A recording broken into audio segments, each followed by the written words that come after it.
Então, esse é nosso trabalho sobre espectrometria do meu grupo. A gente vai fazer uma exposição dos nossos experimentos, vai tratar da parte prática, atendendo todos os aspectos que foram requisitados. Cada um de nós fez seu espectrômetro, de acordo com as instruções, a fita isolante, a caixinha de pasta de dente e o CD recortado.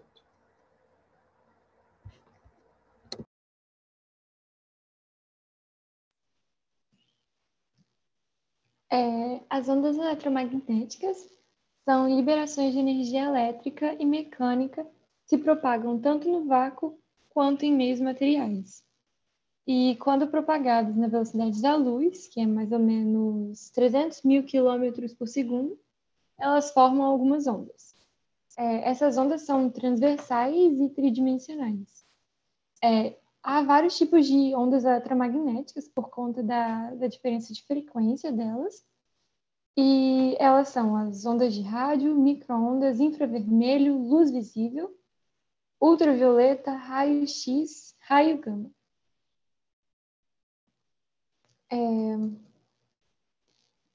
Aqui há vários elementos de onda, que são a frequência, que é o número de oscilação por unidade de tempo, que é medida em hertz. A amplitude, que é a distância da posição da corda em repouso a uma crista ou a um vale. A crista são os pontos mais altos de uma onda e o vale são os pontos mais baixos de uma onda. Ela dita a intensidade, que quanto maior for a amplitude da onda, maior a intensidade que ela é capaz de produzir. E o comprimento de onda é a distância entre as duas cristas sucessivas. Então, ela vai fazer esse trajeto.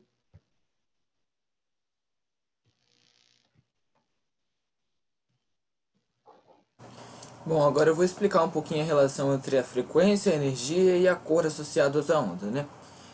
Como você pode ver, a energia possui natureza quantizada.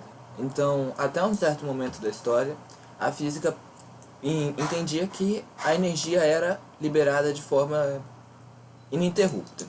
Só que até que um dia o físico Max Planck descobriu que não, a luz, como forma de energia, ela é quantizada, ou seja, ela é liberada em fótons, em pequenas caixinhas, em bloquinhos de luz.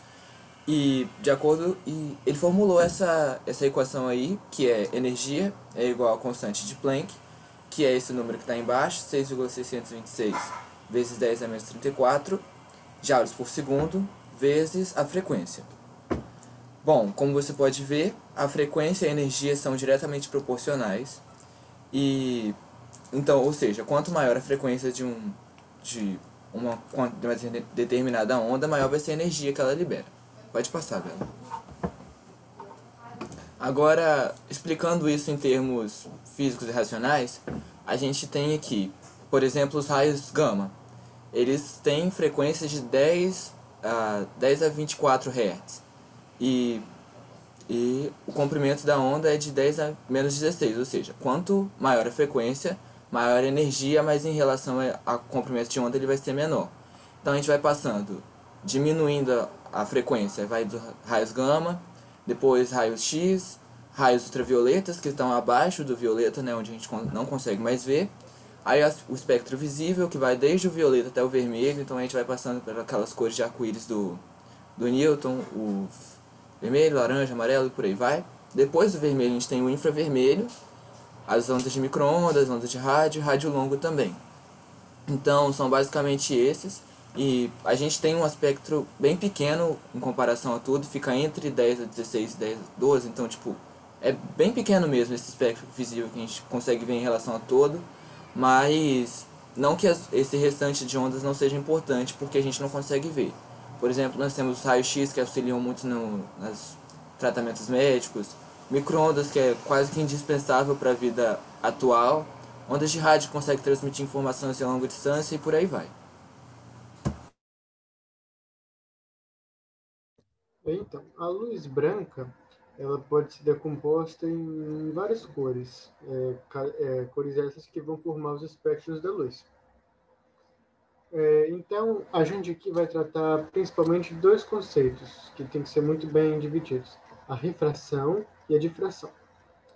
Quando a luz ela vai mudar o seu meio de propagação, ocorre a refração, mudando a velocidade de propagação e decompondo a luz em vários raios monocromáticos, os espectros, que são as 7 cores do arco-íris. Em um prisma, a luz sofre um tipo especial de refração porque ocorre nas suas duas faces. Então, a decomposição das cores vai ser ainda mais acentuada. Agora, difração. Diferente da refração, ela é a habilidade que as ondas têm de contornar obstáculos. As fendas paralelas do CD, que a gente usou, por exemplo, cada fenda é uma rede de difração. Eu coloquei o exemplo do prisma ali, para a gente poder ver como é que a luz que é branca, ela vai se dividir, vai formar vários espectros, um de cada luz.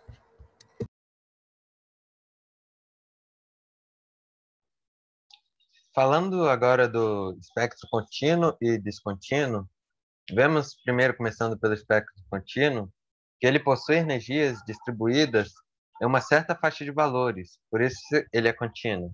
Como, pegando o exemplo de uma lâmpada incandescente, que a radiação dela vai em todos os comprimentos da onda, e tem um espectro bem aproximado de um corpo negro, que é temperatura igual à lâmpada. O espectro descontínuo, ele tem interrupções em alguns valores de energias, que formam algumas linhas, como podemos ver aí. Elas que são formadas por alguns dos elementos presentes e servem como forma de identificação, pois os espectros dos elementos não se repetem. Tem como exemplo a lâmpada fluorescente, que ela, como ela tem um pouco de mercúrio na sua composição, ela apresenta o espectro do mercúrio ali. Aí pode. Aí vemos os nossos resultados. Tivemos a luz solar, que é um espectro contínuo, pois não há interrupção nos seus valores de energia. A luz fluorescente, ali vemos algumas listras nela, por isso ela é descontínua, assim como a lâmpada de vapor de mercúrio, que também apresenta mercúrio, então ela tem algumas listras que são características do mercúrio. Pode passar. A lâmpada de vapor de a lâmpada de vapor de mercúrio, a mesma lá atrás, apresenta as linhas praticamente iguais, a lâmpada fluorescente também. São vários dos nossos experimentos que nós fizemos. Pode passar. E agora vamos falar do átomo de Bohr, do sistema planetário. Aí temos que voltar lá atrás, em Rutherford, onde ele supôs que os elétrons orbitavam o núcleo, da mesma forma que os planetas orbitam o Sol. Entretanto, uma partícula carregada movendo em trajetória circular deve perder energia. Isso significa que o átomo deve ser instável de acordo com a teoria de Rutherford. Bohr observou o espectro de linhas de determinados elementos e admitiu que os elétrons estavam confinados em estados específicos de energia. Esses foram as denominadas órbitas. Ele também admitiu que um elétron em certa órbita permitida tem certa energia específica e esta está em estado de energia permitido. E que a energia só é emitida ou absorvida por elétron quando ele muda de um estado de energia para o outro. Por isso, as cores dos gases excitados só surgem devido ao movimento dos elétrons entre os estados de energia.